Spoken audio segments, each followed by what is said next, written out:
संध्याकाळचे 7 वाजता आहेत महाराष्ट्र देशामध्ये आपल्या सगळ्यांचं स्वागत। दिवसभरातल्या सगळ्या महत्त्वाच्या घडामोडींचा घेऊया सविस्तर आढावा आणि बुलेटिनच्या सुरुवातीला या घडीची एक अतिशय महत्त्वाची आणि मोठी बातमी।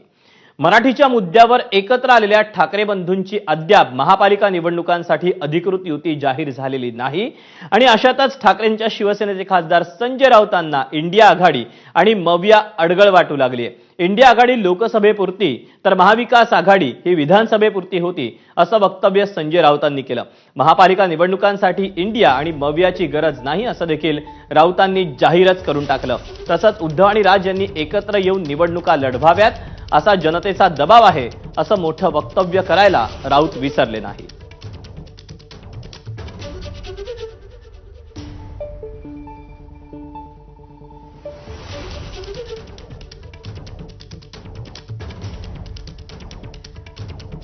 तेव्हा स्थानिक पातळीवर आता उद्धव आणि राज ठाकरे यांनी एकत्र निवडणूक लढवावी असा जनतेचा दबाव आहे।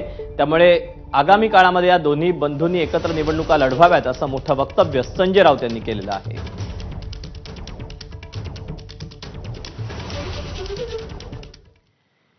तेव्हा आता आगामी महानगरपालिका निवडणुकांच्या पार्श्वभूमीवर खासदार संजय राऊत यांनी काय नेमकं वक्तव्य केलेलं आहे, काय संजय राऊत म्हणू इच्छित आहेत, आपण पाहूया।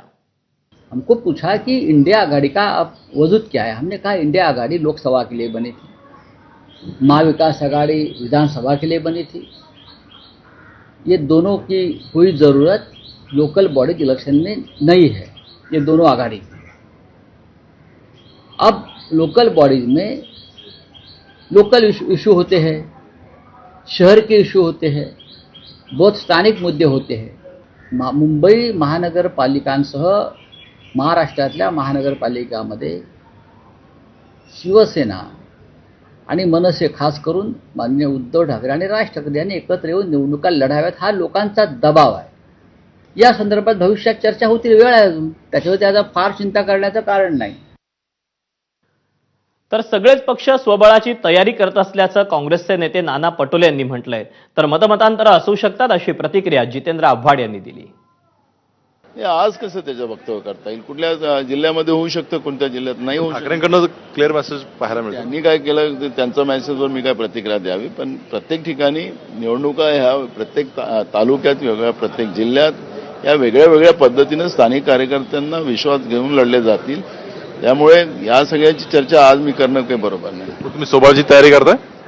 सगळेच पक्ष स्वबळाची तयारी करतात, त्याच्यामुळे तो विषय नाहीये। त्यावेळेस त्या तालुक्यात का होईल, त्या जिल्ह्यात का होईल, ते आज आपल्याला त्याचं वक्तव्य करता येत नाही। मतमतांतर असू शकतात,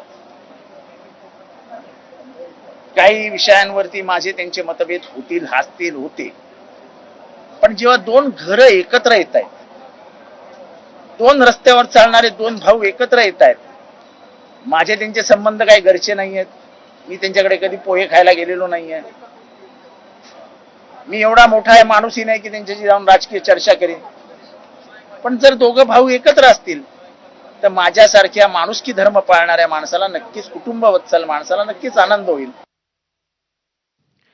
दरम्यान वापर झाला की फेकून द्यायचं हे उद्धव ठाकरेंचं धोरण असल्याचं त्यांचे आधीचे सहकारी आणि आत्ताच्या शिंदेच्या शिवसेनेचे नेते आणि उद्योगमंत्री उदय सामंत यांनी म्हटलंय।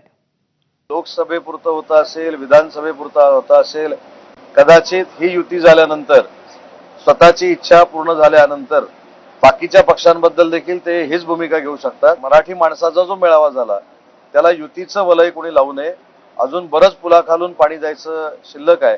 त्याच्यामुळं राजसाहेबांचा स्वतंत्र विचार आहे, राजसाहेबांची काम करण्याची स्वतंत्र कार्यशैली आहे। मराठीच्या मुद्द्यावर त्यांनी राजकारण केलं नाही तर मराठीला न्याय देण्याची भूमिका त्यांच्या भाषणात मांडली आणि बाकीच्यांनी मनसेच्या जीवावर किंवा राजसाहेबांच्या जीवावर जमलेल्या गर्दीच्या जीवावर माननीय एकनाथ शिंदे साहेबांवर टीका करण्याची भूमिका मांडली। दरम्यान राऊतांच्या भूमिकेनुसार पाऊल टाकलं तर दोन्ही ठाकरे बंधू तोंडावर पडतील अशी प्रतिक्रिया समाजवादी पक्षाच्या अबू आझमी यांनी दिली। ये लोग जो कर रहे हैं ना, ये खुद भुगतेंगे इसको। अगरचे अलायंस कायदे से नहीं होगा और जो पिछले असेंबली इलेक्शन में यही किया इन लोगों ने, एक एक सीट के लिए लड़ते रहे और सब सीटें हार गए, बड़े बड़े नेता हार गए। अब इनको अपनी मुंह की खानी पड़ेगी अगर इस तरह की बात कर रहे हैं तो।